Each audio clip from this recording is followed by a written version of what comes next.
rekan-rekan profesional, bertemu lagi di YouTube channel Deco Learning by Ecoladia Group.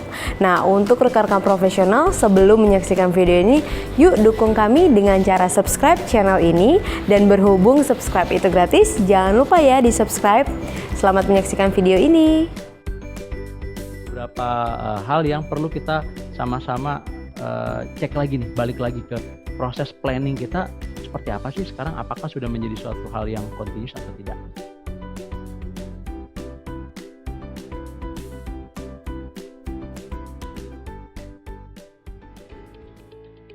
Selamat sore Bapak dan Ibu sekalian.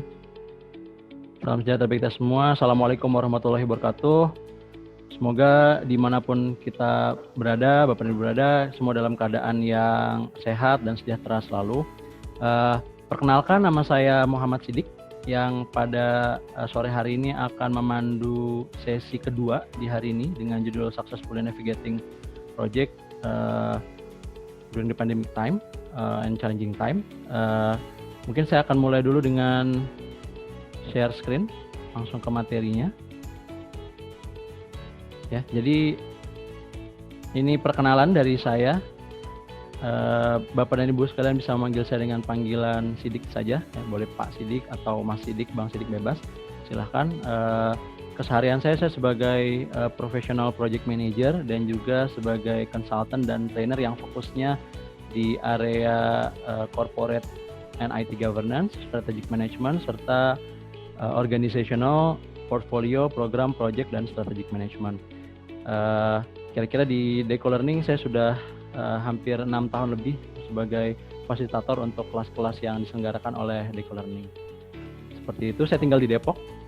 Kemudian tahun ini, tahun 2020, saya juga ikut serta menjadi volunteer sebagai board member di PMI, Project Management Institute Indonesia Chapter, khususnya di tim program.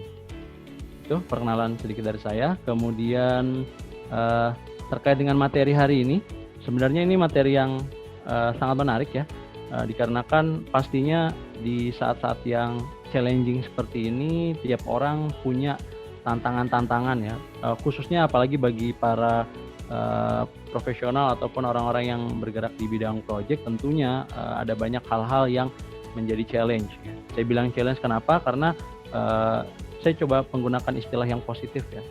Kalau saya bilang kesulitan, itu nadanya negatif, tapi challenging itu artinya kita mendapatkan satu tantangan yang mana apabila kita bisa mengalahkan atau menyelesaikan tantangan ini, maka kita akan naik level ke level yang lebih tinggi ya. Tentunya ini adalah harapan kita semua.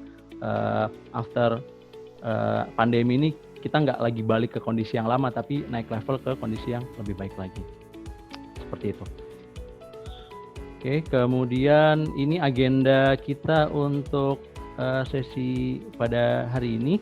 Pertama, reality check ini sedikit kita akan lihat sampai saat ini kira-kira sudah berjalan 3 bulan dari masa social distancing ataupun PSBB namanya. Apa sih yang kondisi sekarang sudah sampai seperti apa gitu untuk masing-masing. Kemudian yang selanjutnya ada mengenai project planning, di mana project planning itu juga harapannya tidak hanya menjadi suatu kegiatan yang dilaksanakan di awal saja, tapi juga terus-menerus ya, sebagai suatu proses yang continuous. Kemudian berlanjut di yang selanjutnya adalah mengenai project execution, hal-hal apa saja yang perlu kita perkuat, kita ambil kondisi yang lebih baik lagi ya. Gimana cara untuk kita bisa mengeksekusi project secara lebih baik lagi. Kemudian selanjutnya juga adalah bagaimana kita bisa melakukan monitoring dan controlling secara proaktif ya, di mana umumnya orang tuh melakukan monitoring dan controlling tidak dengan cara proaktif tapi hanya reaktif saja ya. Jika ada suatu hal atau menerima masukan, menerima isu, baru kemudian kita menyampaikan ataupun bertindak melakukan adjustment terhadap proyek kita. Dan terakhir ada sedikit tambahan additional resources mengenai bagaimana project manager bisa menyesuaikan diri ataupun bisa mengalahkan ataupun bisa menyesuaikan diri dengan stres selama masa pandemi. Oke, kita masuk ke yang pertama ya. Tentunya terima kasih kepada coronavirus, konsep business as usual ya, BAU itu untuk sebagian organisasi itu tidak lagi menjadi suatu hal yang normal, ya. Yang umumnya ketika kita biasa melakukan kegiatan, diskusi, kemudian konsolidasi ataupun koordinasi dilakukan dengan cara meeting yang secara face to face atau secara fisik, tapi sekarang sebagian besar organisasi sudah tidak bisa melakukan itu lagi. Sehingga tentunya harapannya sih, walaupun kita tidak bisa lagi melakukan bisnis as usual seperti ini, tetap kita bisa mendapatkan hasil optimal untuk setiap pekerjaan kita. Oke, sebelum berlanjut, sorry ada satu yang kelupaan. Kita akan coba sedikit survei. Ini dulu Bapak dan Ibu, saya lihat sudah ada sekitar 41 partisipan, bisa di-share mungkin, silakan masuk ke menti.com, kemudian masukkan kode 717321 ya, untuk melihat demografi nih dari peserta di sore hari ini. Sebagian besar dari kita, Bapak dan Ibu, ini berasal dari industri mana? Apakah financial services, telecommunication, oil and gas, information technology, dan lain-lain.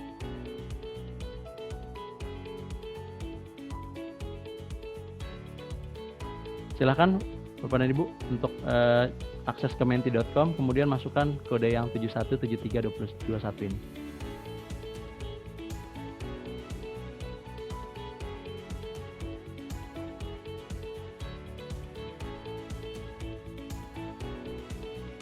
Ya, saya lihat sudah ada 5 yang mengisi. Yang lainnya silakan.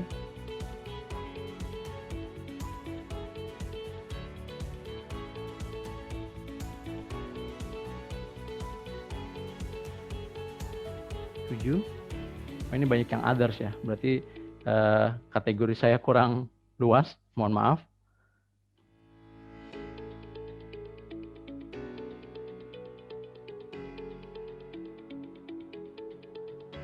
Lagi yang lain silakan. Kita akan ada beberapa hal yang interaktif yang nanti akan kita menggunakan menti.com ini untuk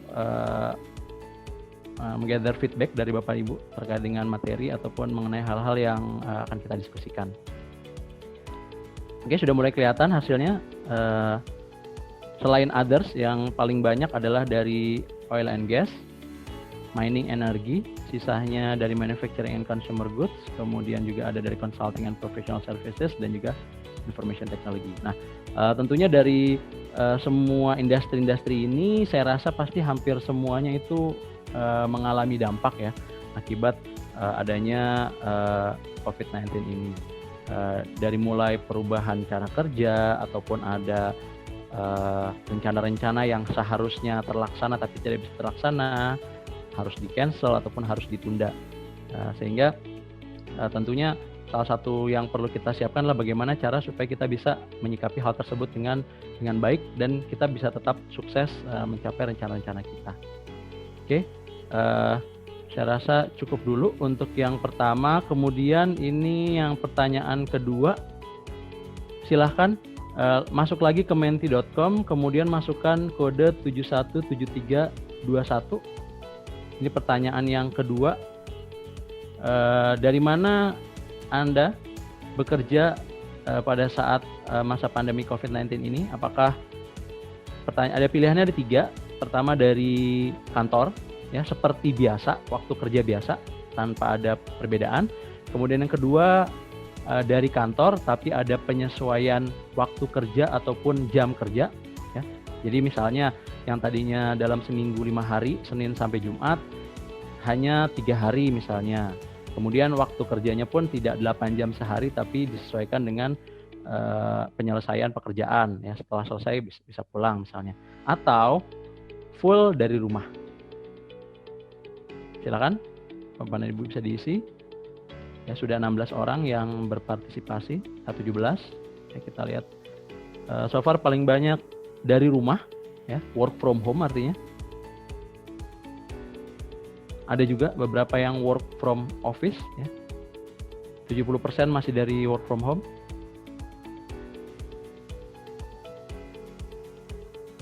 Oke. Makin bertambah yang work from office, karena memang walaupun banyak yang atau kita di-encourage untuk bisa bekerja dari rumah, tapi kenyataannya memang tidak semua orang, tidak semua perusahaan, tidak semua pekerjaan yang bisa dikerjakan dari rumah, sehingga tetap saja membutuhkan ada suatu interaksi ataupun kegiatan yang dilakukan dari kantor. Ya, misalnya apabila membutuhkan dokumen-dokumen yang fisik, sehingga tidak bisa dilakukan dari rumah, atau membutuhkan approval yang sifatnya fisik. Oke, dari sini sudah kelihatan. Jadi dari yang sebelumnya tadi kita lihat industrinya sebagian besar dari industri lain-lain dan juga oil and gas, mining dan energi. Kemudian dari yang pertanyaan kedua ini, sebagian besar itu bekerja dari rumah. Nah, ini cukup relevan juga dengan pembahasan pada hari ini, karena nanti beberapa hal yang nanti akan perlu kita adjust adalah bagaimana kita bekerja yang sebelumnya normalnya kita bekerja dari kantor, tapi sekarang kita mau nggak mau harus bekerja dari rumah. Oke, saya cukupkan untuk surveinya. Kita balik lagi ke materinya, ke PowerPoint slide-nya. Oke, sehingga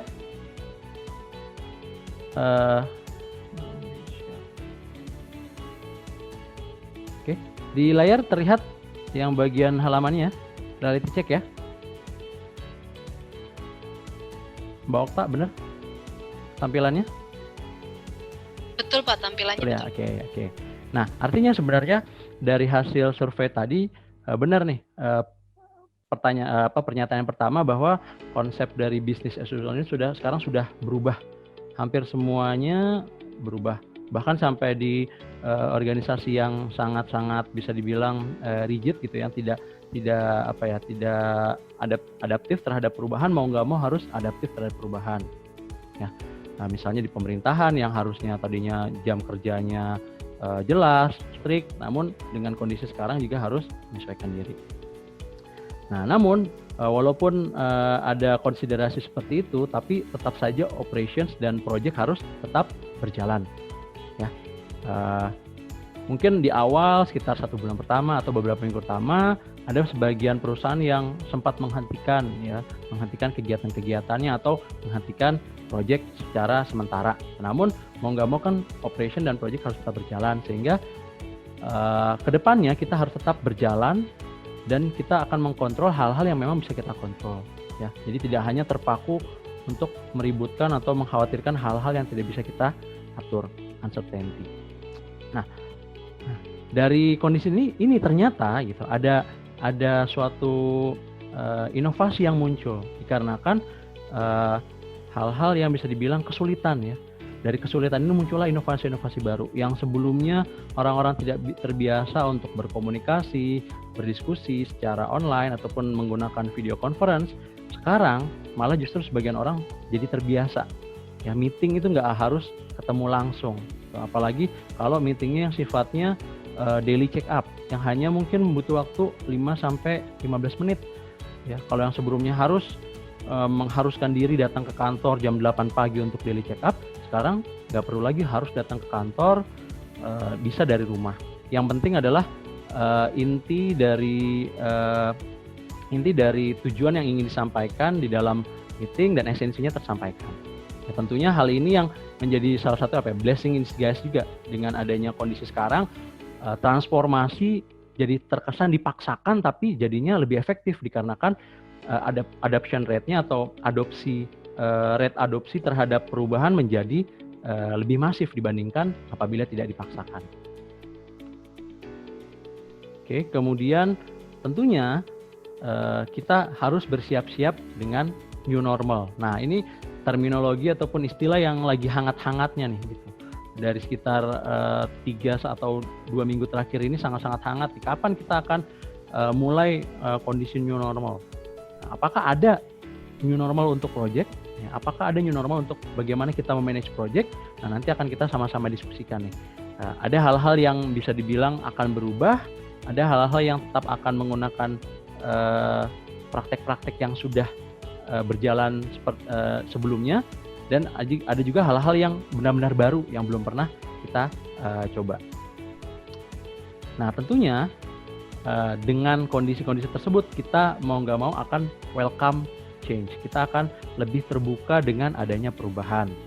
Tuh, di sesi kemarin malam, Pak Irnanto sudah sharing kepada kita semua bagaimana kita bisa agile ya, bisa being agile and doing agile. Artinya kita punya mindset menjadi agile. Agile artinya kan kita lebih adaptif, lebih lincah, lebih bisa menyikapi, adaptable terhadap perubahan-perubahan.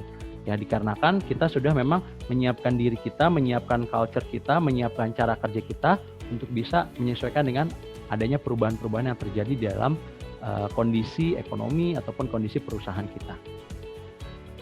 Nah, kedepannya yang nanti akan menjadi ataupun sekarang yang menjadi praktek umum adalah remote project management. Segala hal yang kita lakukan jadinya dilakukan secara remote. Ya, walaupun tadi ada sekitar 20% yang masih atau 30% yang masih harus working from office, namun kebanyakan pekerjaan itu dilakukan secara remote. Artinya remote planning, remote execution, remote monitoring dan juga remote control. Semua dilakukan secara remote. Tidak harus dilakukan secara langsung atau langsung datang ke site atau langsung bertemu secara fisik, tapi kita bisa lakukan secara remote dari rumah ataupun dari tempat lain yang aman. Nah, digital is the future. Tentunya dengan kondisi yang sekarang kita jadi tersadar bahwa kedepannya semua akan dilakukan secara digital. Kita nggak bisa yang namanya harus tetap menggunakan cara-cara yang klasik. Misalnya tanda tangan, ya, approval harus tanda tangan basah dilakukan langsung oleh si bapak pejabatnya, kemudian dicap basah. Nah, itu nanti mungkin kedepannya tidak lagi relevan. Sehingga dengan kondisi yang sekarang itu kita diberikan sarana untuk kita bisa mempersiapkan diri, mendapatkan outlook, mendapatkan forecast ke depannya akan seperti apa nih kondisi ekonomi ataupun praktek-praktek bisnis yang akan berjalan.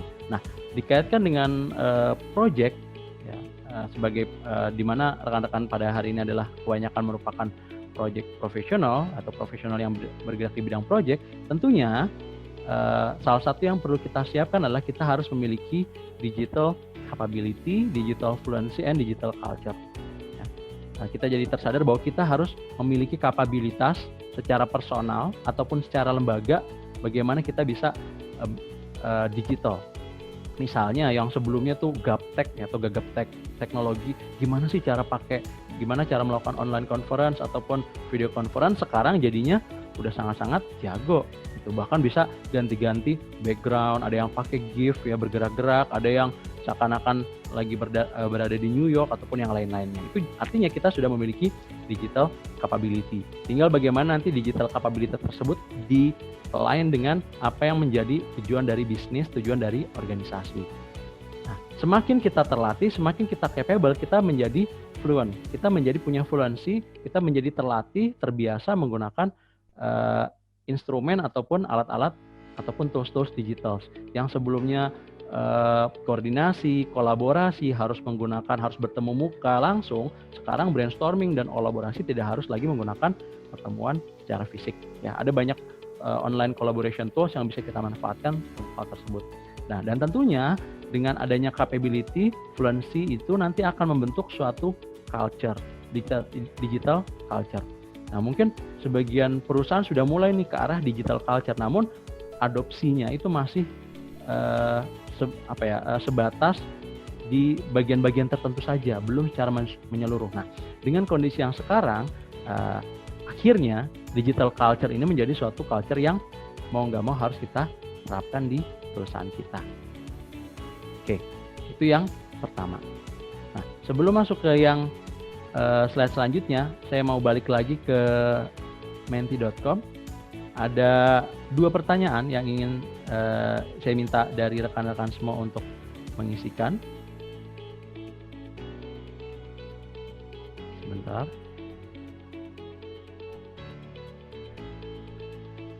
Kita akan masuk ke pertanyaan yang kedua. Nah, ini mengenai productivity.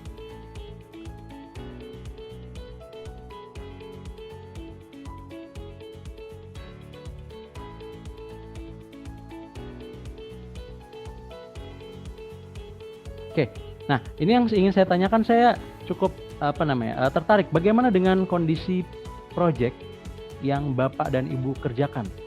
Ya, mungkin dari mulai sekitar bulan Maret, April, Mei hingga sekarang, apakah running according to plan atau bahkan ahead of schedule dan better result, di mana produktivitasnya meningkat, atau justru dikarenakan ada kondisi seperti ini jadinya behind schedule, ketinggalan dari jadwal, atau bahkan ada sebagian yang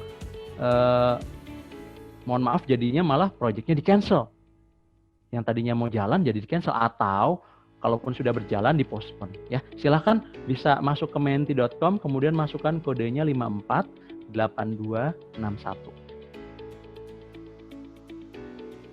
Oke, wah ini cukup mulai kelihatan.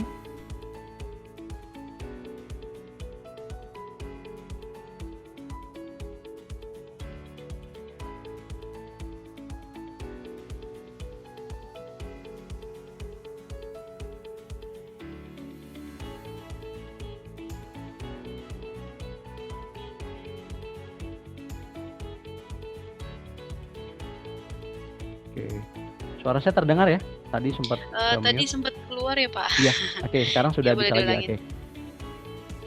Ya, jadi sudah mulai kelihatan nih. Ada 7 dari 8, oke. Yang so far yang paling banyak behind schedule dan warnanya merah ini cocok sekali kalau misalnya kita menggunakan stop light view atau tampilan yang menggunakan seperti lampu lalu lintas di dashboard project. Merah itu menandakan bahwa behind schedule atau over budget atau ada masalah di suatu area di dalam project.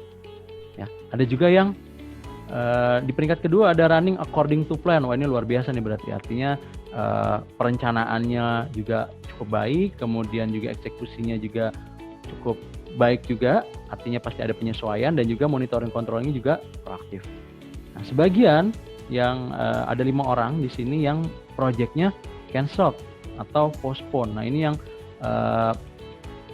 sisi negatif dari kondisi sekarang ini ya, memang kenyataannya harus ada project-project yang di cancel atau dipospon ya, yang harusnya terlaksana mau kick off tapi karena ada pandemi diundur sampai misalnya katakanlah 3 bulan lagi atau bahkan tahun depan ya. Termasuk PMI, Project Management Institute, dalam hal ini juga melakukan perubahan besar nih, yang tadinya mereka mau mengimplementasi ujian PMP yang edisi terbaru atau versi terbaru itu di bulan Juli, tapi dikarenakan pandemi ini mereka mengundur masa implementasi dari PMP exam yang terbaru ini sampai di awal tahun depan ya. Pasti saya yakin terdampak, tapi dampaknya ini ada yang dampaknya itu signifikan negatifnya atau tidak begitu signifikan atau bahkan positif. Nah, ini saya yang tertarik nih, ada yang ahead of schedule dan better result nih.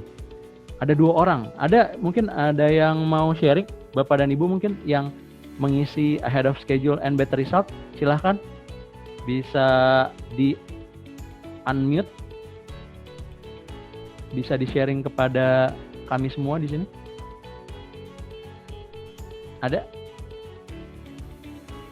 Malu atau konfidensial mungkin ya, jadi nggak bisa di share. Tapi ini menarik sekali karena majority yang tadi mengisi survei ini adalah bilangnya behind schedule atau ya sebatas ya berjalan aja sesuai dengan rencana. Tapi ada juga yang ahead of schedule. Artinya ini bisa dibilang seperti outlier ya, data outlier, ahead of schedule dan better result. Nah, tadinya saya ingin yang bersangkutan ini bisa sharing apa nih tips and triknya supaya yang lain juga bisa sama-sama belajar dari pengalamannya. Tapi anyway, kalau tidak bisa sharing nggak apa-apa, kita lanjut aja ke pertanyaan yang selanjutnya. Nah, ini terkait dengan productivity. Oke. Masih ke sharing ya? Apa enggak? Oh, oke. Ulang lagi ya. Belum ada. Tadi share screen-nya ke itu ya, keputus ya. Oke, yang tadi sebagian besar hasilnya adalah behind schedule. Ada sekitar, sudah kelihatan kah Sudah Pak, sudah. Sudah kelihatan layarnya? Sudah Pak. Sudah, Pak. Ibu Vina geleng-geleng, apa nggak kelihatan Bu? Belum?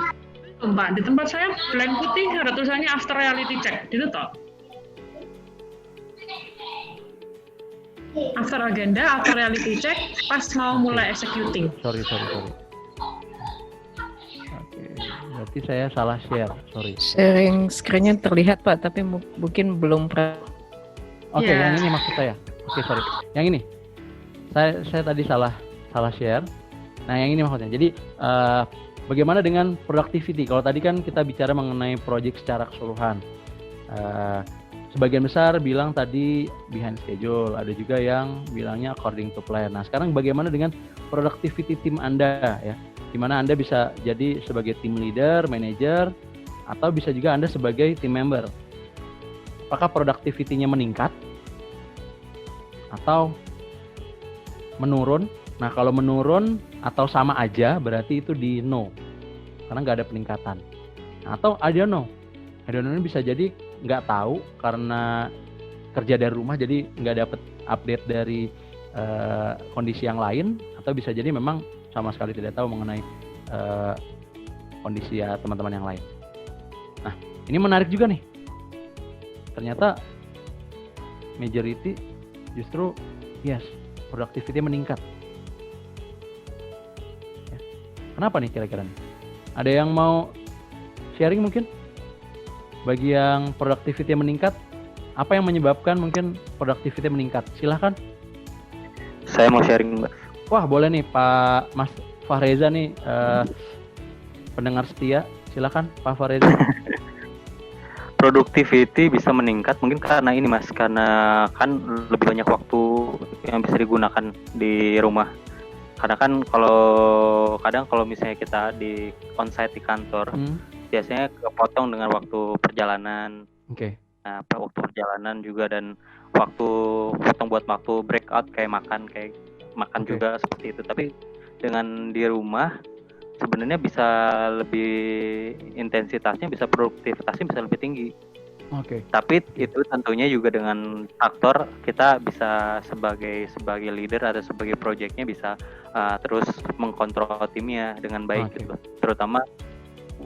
Terutama pada saat awal masuk sampai akhirnya dia bisa ngupdate kerjaan yang dikerjakan apa gitu. Gitu sih. Oke. Makasih Mas Fahreza. Jadi challenge-nya sih justru di sisi leadernya, apakah bisa mengontrol kinerja dari timnya atau tidak sehingga produktivitas bisa meningkat. Yang lain ada lagi yang ingin sharing mungkin silakan. mungkin saya Pak. Boleh Pak Ahmad Sarif ya, bener ya? Iya. Oke, silakan. Tadi sepakat sih sama Pak Reza ya. Tadi biasanya sih memang kita di pagi itu lebih ke nge-planning gitu sebelum jam kantor. Jadi pagi itu kita mau planning hari ini kita mau ngapain, terus kita kontrol siangnya itu, kemudian sore kita update. Jadi lebih produktif di situ sih. Jadi waktu di jalan itu bisa dipakai untuk nge-planning untuk hari ini. Oke. Biasanya kan saya satu perjalanan dari rumah ke kantor itu sekitar 1,5 jam. Oke. Jadi waktu itu bisa dimaksimalkan sih. Oke. Gimana Pak mekanisme kontrolnya Pak? Kan kalau tadi pagi dimulai dengan planning, kemudian misalnya di siang ngecek, kemudian di akhir nanti siang itu lebih ngecek aja sih. Kita misalkan ada berapa aktivitas untuk hari ini. Jadi siang kita make sure misalkan ada 5 aktivitas, ini sudah tercapai berapa yang aktivitasnya, yang belum kendalanya di mana, nanti sampai sore kita update lagi. Oke, terima kasih Pak Sarif. Oke, artinya tentunya dengan ada perencanaan yang khusus ya mengenai bagaimana cara kerja selama work from home ini. Oke, nah kalau yang productivity-nya ini tidak meningkat, ini ada yang bisa sharing mungkin? Ini either dia menurun atau tetap? Ada yang mau sharing? Boleh? Selain Pak Fahreza dan Pak Sarif? Ada? Atau kalau tidak ada, tadi Pak Risang saya lihat raise hand. Ada yang mau ditanyakan Pak atau mau disampaikan? Silakan Pak. Ya Pak, nambahkan aja Pak.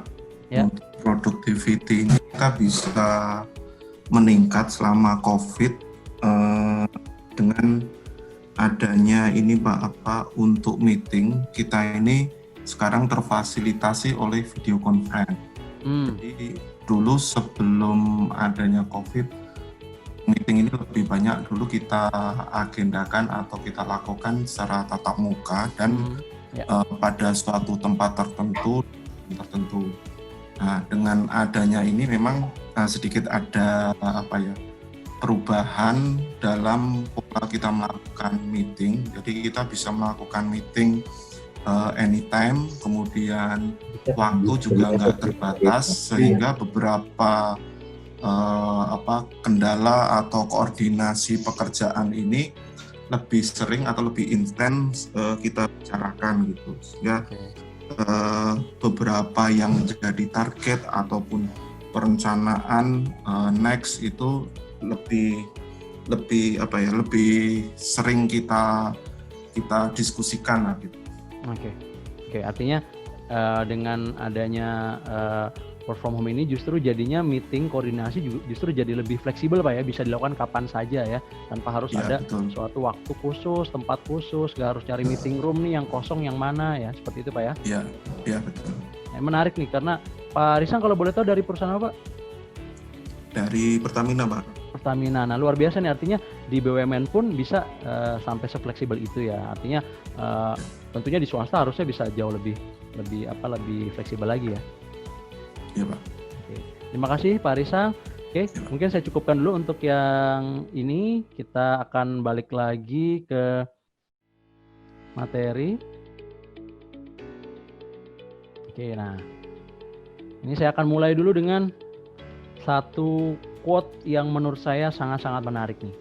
Jadi dari Dwight D. Eisenhower. Jadi ini adalah mantan presiden Amerika yang ke-43. Dia juga dulunya adalah mantan jenderal besar. Jenderal besar tuh kalau di Indonesia kira-kira selevel dengan Pak Jenderal Sudirman, ya, Jenderal Ahana Sution, dan satu lagi Jenderal Soeharto. Ya. Jadi 3 jenderal besar itu kira-kira si Dwight D. Eisenhower itu selevel mereka lah. Nah, beliau bilang nih bahwa in preparing for battle, I have always found that plans are useless, but planning is indispensable. Ini menarik, ada 2 kata yang saling kontradiktif. Plans are useless, but planning is indispensable. Nah, namun sayangnya gitu, kadang kita suka terjebak dengan sibuk membuat plan, tapi lupa melakukan planning. Nah, ini yang sering terjadi. Nah, makanya kenapa kadang plan itu dibuat jadi suatu hal yang baku, yang rigid, yang susah untuk diubah. Padahal seharusnya yang namanya plan itu menyesuaikan dengan planning activity-nya, sehingga dilakukannya secara terus-menerus. Nah, dari quote ini kemudian saya munculkan bahwa project planning adalah suatu hal yang sifatnya continuous, ya, suatu proses yang sifatnya continuous.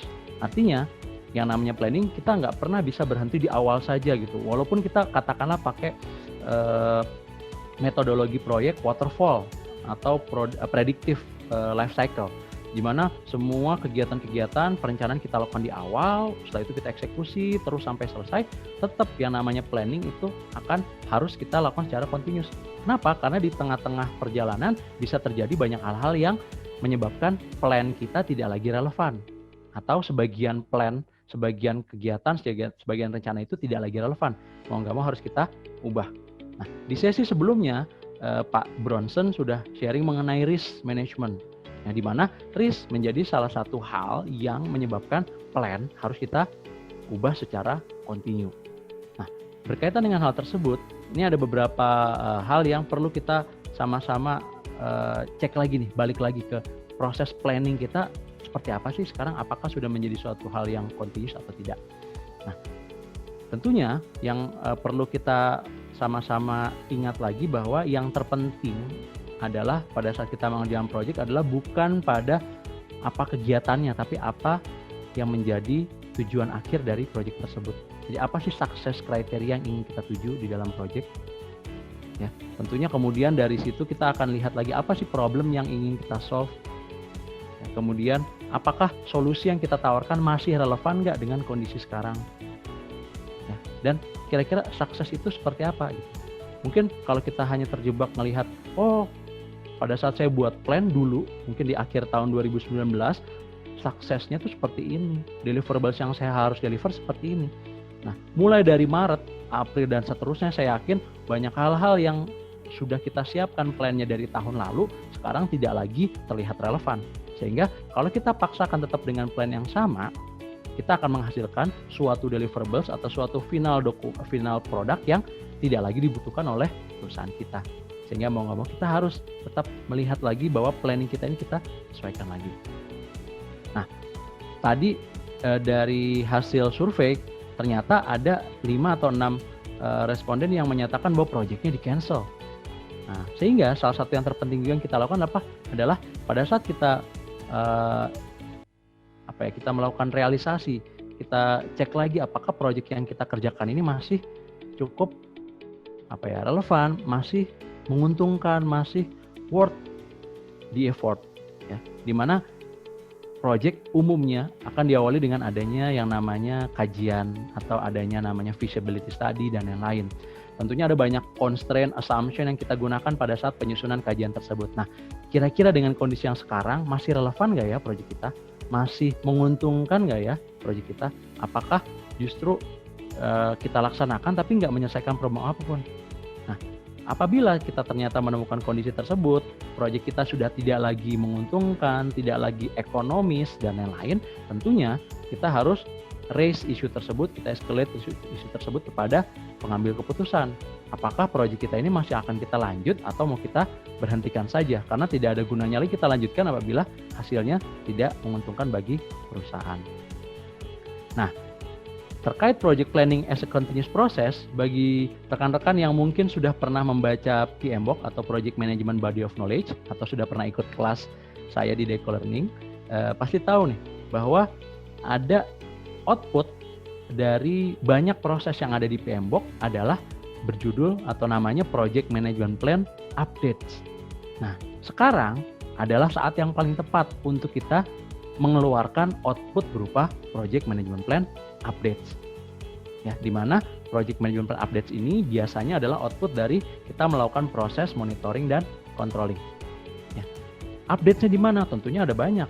Ya, misalnya berkaitan dengan cara kerja, cara berkomunikasi, bagaimana kita mendeliver pekerjaan, bagaimana kita mendeliver report dan lain-lain.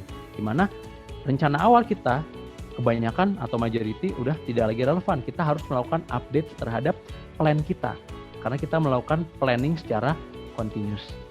Di mana hasil akhirnya adalah berupa plan versi terbaru yang sudah sesuai dengan kondisi sekarang.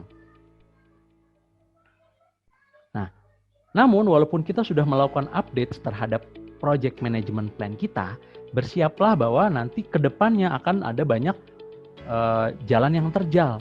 Masih bisa terjadi loh kita melakukan update di dengan frekuensi yang lebih sering dibandingkan pada umumnya.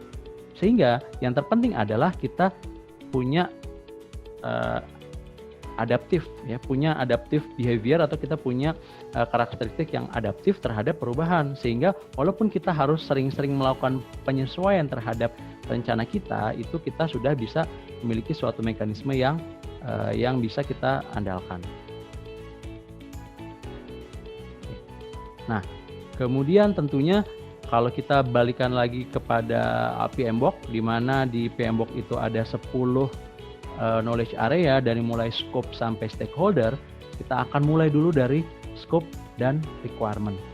Kita harus cek dulu nih kepada klien kita, kepada project sponsor kita, ada nggak nih change, perubahan terhadap requirement dan scope ya, berkaitan dengan kondisi sekarang. Lakukan diskusi, klarifikasi segala macam change tersebut, khususnya apabila change tersebut ada terjadi terhadap project constraint dan priority. Sebagai contoh, misalnya ada beberapa project yang harus di cut budgetnya dikarenakan budgetnya harus direalokasikan kepada pengeluaran lain, pos pengeluaran lain yang lebih penting untuk meminimalisir dampak dari pandemi. Sehingga kita harus tahu nih, kita harus lebih proaktif untuk bertanya, mengklarifikasi kepada sponsor dan klien kita. Termasuk juga apabila ternyata perubahan tersebut berdampak juga terhadap project deliverables kita. Di mana project deliverables inilah yang nanti akan menentukan sukses atau tidaknya project kita. Ya. Nah, apabila dibutuhkan tentunya kita harus melakukan replanning terhadap sebagian atau bahkan bisa jadi keseluruhan project plan kita. Ya, tidak menutup kemungkinan bahwa project plan kita yang sudah kita siapkan di tahun lalu atau mungkin 2 tahun lalu sekarang sudah tidak lagi relevan. Mau nggak mau kita harus replan ulang keseluruhan project plan kita. Nah, apabila ketemu kondisi tersebut mungkin sebaiknya kita step back lagi, mundur lagi 1 step lagi ke belakang, kita lakukan kajian ulang. Bisa jadi ternyata project kita udah lagi nggak relevan bagi organisasi. Nah, itu yang pertama mengenai requirements and scope. Selanjutnya tentunya requirement, scope, project constraint itu memiliki dampak terhadap schedule, terhadap jadwal kita. Lakukanlah reassess terhadap keseluruhan schedule estimates, schedule assumptions yang sudah kita buat di plan yang sebelumnya. Apakah masih valid atau tidak? Nah, sebagian orang itu menggunakan estimasi yang sifatnya optimistik. Ya, kalau tadi Pak Bronson di sesi sebelumnya cerita mengenai Monte Carlo analysis sebagai quantitative risk analysis, maka ada persentil 90, ada persentil 10 ya. Ada yang pesimistik, ada yang optimistik. Maka kalau kita menggunakan estimate yang optimistik, itu hampir kemungkinan semuanya sudah tidak lagi relevan. Sehingga kita harus menyesuaikan, itu tidak lagi valid. Ya, tentunya kita harus melakukan discuss dengan stakeholder mengenai solusi ataupun workaround apa yang bisa kita terapkan untuk kita bisa mengurangi atau mengkompresnya, memadatkan schedule kita dengan tujuan meminimalisir terjadinya delay. Karena tadi sebagian kondisi dari proyeknya adalah behind schedule. Tentunya behind schedule ini bisa diminimalisir dampaknya dengan cara kita melakukan schedule compression. Ya, bisa dengan crashing, bisa dengan fast tracking, ataupun dengan cara-cara yang lain. Nah, tentunya setiap perubahan ada konsekuensinya. Kita harus tahu juga nih mengenai konsekuensi dari adjustment yang kita lakukan. Itu mengenai schedule. Selanjutnya, setiap perubahan dari schedule, perubahan dari scope, perubahan dari requirement tentunya memiliki dampak baik secara langsung ataupun tidak langsung terhadap aspek finansial dari project. Ya, ujung-ujungnya duit, UUD. Jadi, kita harus tahu nih, kita harus assess ulang semua cost estimation, semua assumption, kemudian reserve, ya, contingency reserve, cadangan biaya yang tersedia, termasuk kapabilitas secara finansial untuk memberikan modal atau memfunding project itu terhadap kondisi yang sekarang ini. Ya. Nah, gimana caranya? Tentunya kita harus langsung discuss dengan orang yang berkepentingan, yaitu project sponsor kita. Nah, termasuk juga kepada relevant stakeholder, karena project sponsor di setiap perusahaan bisa jadi beda-beda nih. Ada yang authority-nya sangat-sangat tinggi, ada juga yang hanya menjadi representasi dari manajemen, sehingga kadang discussion-nya ini tidak cukup hanya sampai sponsor saja, tapi harus sampai di level yang lebih tinggi, misalnya sampai di level steering committee, ya, mengenai kemungkinan melakukan adjustment terhadap budget, ya, dan juga konsekuensi lain apabila kita melakukan adjustment terhadap budget. Misalnya kita harus pengajuan budget tambahan, atau kita harus melakukan unbudgeted, ya, mengeluarkan unbudgeted, dana yang unbudgeted, seperti itu. Ini terkait dengan cost. Nah, berkaitan dengan estimation yang ada di schedule dan cost, tentunya sekarang dengan kondisi yang saat ini kita agak sulit untuk tetap bisa optimistik. Ya, mau nggak mau kita harus bisa lebih realistik terhadap estimates dan projection kita. Nah, ini balik lagi ke PMBOK lagi, di mana ada salah satu tools and technique yang judulnya atau namanya 3-point estimates. Ya, 3-point estimate ini adalah teknik estimasi yang menggunakan 3 titik estimasi, yaitu optimistic, most likely, dan juga pessimistic. Maka dengan kondisi yang sekarang, kemungkinan di actual reality atau realitanya adalah akan mendekati pessimistic point ya dibandingkan yang most likely point. Sehingga tentunya harus ada penyesuaian yang kita lakukan terhadap estimasi ataupun projection yang sudah kita buat sebelumnya. Kenapa? Karena yang tentunya estimasi dan buffer ini kritikal. Kalau yang sebelumnya dengan cara tradisional atau cara yang normal itu suatu hal bisa dilakukan dalam waktu 2 minggu, tapi ketika dilakukan secara virtual bisa jadi butuh waktu yang lebih lama. Ya tentunya hal ini yang harus sama-sama kita sadari, sama-sama harus kita sesuaikan. Kenapa? Dikarenakan ini ada yang namanya Murphy's Law. Jadi apabila berkaitan sama project management, Murphy's Law ini secara umum ataupun sebagian besar atau dalam banyak kasus akan kejadian di mana suatu hal yang bisa berjalan salah, kemungkinan besar akan salah, atau suatu hal yang buruk bisa terjadi, kemungkinan besar akan terjadi. Sehingga kita harus proaktif, lebih bisa aware terhadap kondisi ini. Nah tadi bagi rekan-rekan yang udah ikut di sesi Pak Bronson sebelumnya mengenai risk management udah tahu banget nih bahwa kita harus lebih proaktif dalam menyikapi risiko, dikarenakan ada hal-hal yang memang tidak kita tidak pernah tahu akan kejadian, bisa jadi kejadian ya, contohnya yang seperti sekarang ini. Oke, nah ini berkaitan dengan risk management, di mana risk management adalah suatu proses yang end to end dan tidak pernah berhenti. Jadi sangat-sangat continuous. Dilakukan sejak awal, dari mulai inisiasi atau bahkan sebelum proyek berjalan pun kita akan melakukan identification terhadap risk sampai proyek selesai. Di mana yang terpenting adalah kita akan melakukan review secara keseluruhan terhadap risk register kita yang sudah kita buat sebelumnya. Kita consider semua kemungkinan yang terjadi terhadap proyek kita pada saat kondisi pandemi sekarang, sehingga kita bisa melakukan assessment terhadap ini impact-nya. Impact dari pandemi, impact dari kondisi new normal nanti terhadap semua aspek dari proyek dan project management. Ya. Kenapa? Karena yang namanya risk itu bisa muncul, bisa dihasilkan dari semua aspek yang ada di proyek, dari scope, dari schedule, dari procurement, dari stakeholder dan lain-lain. Sehingga kita harus melakukan kita harus menentukan nih risk exposure dari project stakeholder kita. Jadi artinya kita di sini nggak hanya melakukan identifikasi risiko terhadap diri kita saja atau proyek kita saja, tapi lebih luas lagi terhadap organisasi kita, tempat kita mengerjakan proyek, terhadap semua stakeholder yang berkaitan secara langsung terhadap proyek. Misalnya, kalau saya sebagai subkontraktor, saya harus tahu nih kontraktor saya itu terkena dampak nggak ya pada saat pandemi ini. Misalnya saya sebagai main-con, kira-kira subkontraktor saya ini masih bisa mengerjakan pekerjaan dengan baik atau enggak ya? Apabila saya sebagai owner dari proyek, kira-kira implementor saya, vendor saya, konsultan saya masih bisa mengerjakan proyek dengan baik atau enggak ya pada saat kondisi ini. Sehingga kita lebih proaktif, kita lebih punya holistic view, kita punya comprehensive view terhadap risk.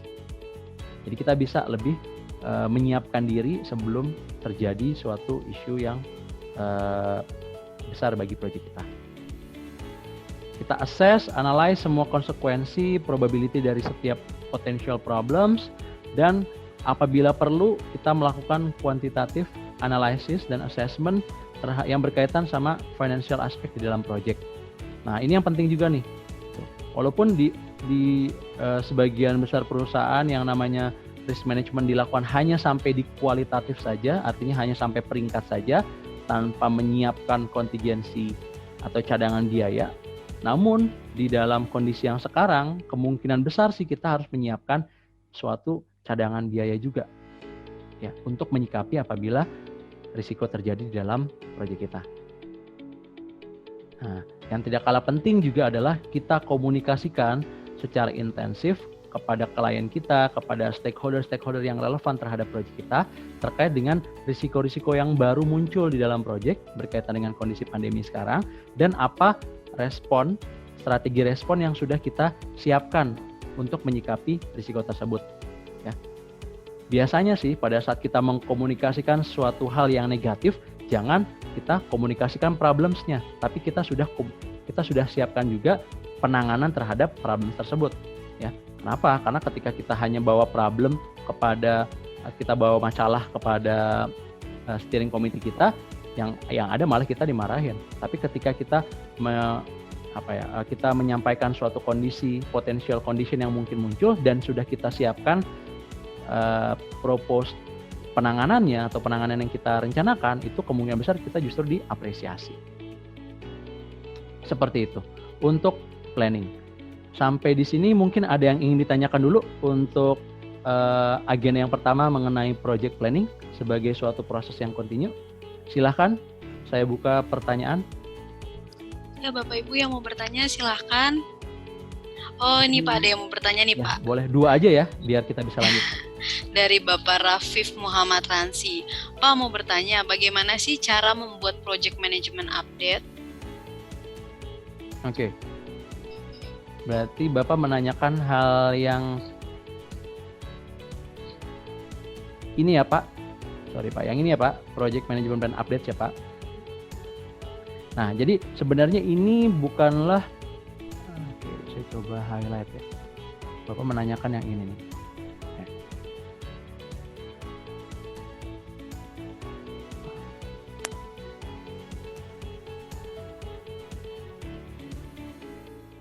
Bapak menanyakan yang ini nih. Nah, yang dimaksud dengan project management plan updates ini sebenarnya bukanlah suatu dokumen, Pak, tapi bahwa kita melakukan update, melakukan pembaharuan, melakukan penyesuaian terhadap plan awal kita. Ya, jadi bukan berarti plan awal kita itu kitab suci yang nggak boleh kita ubah-ubah isinya. Boleh, karena sebenarnya project management plan itu adalah suatu dokumen yang hidup. Apabila ada perubahan, apabila ada kondisi yang menyebabkan rencana awal kita tidak bisa lagi terlaksana, kita harus melakukan update, melakukan penyesuaian terhadap project management plan tersebut. Nah, seringkali challenge-nya adalah di dalam prosedur baku project management di perusahaan kita tidak memungkinkan melakukan hal tersebut, ya, atau harus melalui proses yang sangat-sangat ruwet, harus sangat-sangat birokratis, maka langsung eskalasi. Biasanya sih kalau ketemu kondisi yang harus emergency atau krisis, kita harus eskalasikan kondisi tersebut. Nah, eskalasi ini bisa jadi langsung ke director, ke project director kita atau project sponsor kita, atau langsung ke PM-nya klien kalau kita di sisi vendor. Seperti itu, Pak Rafif. Ya, Yang semoga lain sudah ada jelas. lagi? Ada lagi nih, Pak, di remcetnya. Nah, dari Bapak Adrian Kevin, apa itu project waterfall? Oke. Jadi tadi saya sempat menyinggung mengenai waterfall ya. Jadi waterfall ini, Pak Adrian Kevin, adalah salah satu istilah yang digunakan untuk menggambarkan life cycle ya, siklus hidup suatu project, di mana kalau waterfall project ini artinya pada saat kita melakukan atau melaksanakan project itu dilakukan secara prediktif. Artinya kita sudah melakukan suatu step-step yang sifatnya baku. Misalnya, kalau kita mau membangun rumah, dimulai dengan kita melakukan desain terlebih dahulu, kemudian kalau desainnya sudah final, kita melakukan construction, setelah construction ada testing, setelah testing kita commissioning, kemudian baru handover, misalnya seperti itu. Itu sifatnya waterfall. Nah, keterbatasan juga dari waterfall adalah sifatnya yang sulit diubah dan cenderung kaku. Apabila kita sudah melakukan suatu perencanaan yang komprehensif di awal, ketika ada perubahan di tengah jalan itu sangat-sangat rumit untuk kita melakukan perubahan terhadap rencananya. Nah, bentuk yang seperti itu biasanya memang menyulitkan untuk proyek apabila ketemu suatu kondisi yang tidak diprediksi sebelumnya. Contohnya seperti sekarang. Itu kemungkinan besar apabila dari pihak proyeknya atau dari pihak manajemennya tidak lebih fleksibel terhadap kondisi tersebut, kemungkinan besar proyeknya akan kolaps karena tidak bisa menyesuaikan diri dengan kondisi yang seperti sekarang ini. Itu Pak kira-kira. Nah, antonim ya. Antonim dari waterfall adalah agile. Agile adalah bentuk life cycle atau siklus hidup yang sifatnya adaptif, di mana step by step pengerjaan project itu bisa disesuaikan tergantung dari kondisinya atau tergantung dari requirement, tergantung dari permintaan dari si user ataupun kliennya. Nah, pendekatan yang agile ini cenderung lebih adaptif dan juga lebih bisa lebih plan itu lebih bisa diubah. Jadi tambah lagi biasanya kalau yang waterfall itu range waktu atau durasi waktu itu panjang, sehingga kalau bikin planning bisa jadi butuh waktu 1 tahun atau misalnya beberapa bulan. Tapi kalau menggunakan pendekatan agile, kita melakukan planning itu lebih cepat. Ada time box, ada durasi waktu, 1 sprint atau 1 iterasinya itu pendek-pendek, katakanlah 2 minggu sampai 1 bulan, Pak. Jadi lebih mudah untuk kita lakukan penyesuaian terhadap rencana kita. Itu Pak Adrian Kevin kira-kira. Ya, semoga jelas ya Pak Adrian. Ini Bapak mau lanjut lagi atau? Ada pertanyaan lagi kan memang? Ada. Terkaitan sama planning atau enggak, Mbak? Iya. Oke, boleh satu lagi nih, Mbak. Oke. Dari Pak Andi. Pak, dalam project planning apa saja yang perlu diperhitungkan selain schedule, cost, and risk assessment? Oke, Pak. Jadi tentunya di sini tadi sudah saya sampaikan juga kalau di PMBOK, Pak. Jadi kita base-nya dari PMBOK. Ada 10 knowledge area di dalam project management. Tentunya 10 areanya ini yang harus kita address, harus kita penuhi pada saat kita melakukan perencanaan project. Nah, dari 10 itu sebenarnya ada 4 yang paling utama. 4 yang paling utama itu adalah yang pertama integration. Integration itu adalah bagaimana peran dari project manager untuk mengintegrasikan semua aspek-aspek yang ada dalam project management. Kemudian selanjutnya adalah tiga constraint utama di dalam project, yaitu scope, schedule, dan cost. Itu yang paling utama. Ya, 3 hal ini menjadi triple constraint. Jadi area yang bisa dibilang menjadi foundation dari suatu project. Nah, namun selain 3 ini juga ada 6 hal yang lain juga yang penting juga, Pak, untuk kita penuhi pada saat kita melakukan planning. Yaitu di bawahnya ada resources, ya, di situ ada tim. Kita bicara mengenai bagaimana kita manage tim, manage vendor, memanage resource yang kita miliki dalam project. Kemudian ada lagi communication, ada juga mengenai bagaimana kita memanage risk di dalam project, bagaimana juga kita akan memanage procurement, stakeholders, serta quality. Ya, tentunya pada saat kita melakukan planning, kita harapkan adalah kita bisa melakukan planning yang sifatnya komprehensif. Semua aspek harus kita sentuh pada saat kita melakukan planningnya. Namun kalau bicara mengenai mana yang lebih priority, biasanya project manager akan mulai dulu dari 4 hal tersebut. Integration-nya, jadi bagaimana kita melakukan project management dari end-to-end prosesnya, kemudian scope, schedule, dan cost-nya kita address. Baru kemudian kita akan lanjut ke area yang lainnya. Nah, mungkin kalau mau ditambahkan satu lagi adalah quality, jadi scope, schedule, cost, dan quality. Sisanya baru nanti akan di-address selanjutnya. Itu kira-kira Mbak Okta, semoga cukup menjawab. Oke Pak Andi, semoga terjawab ya.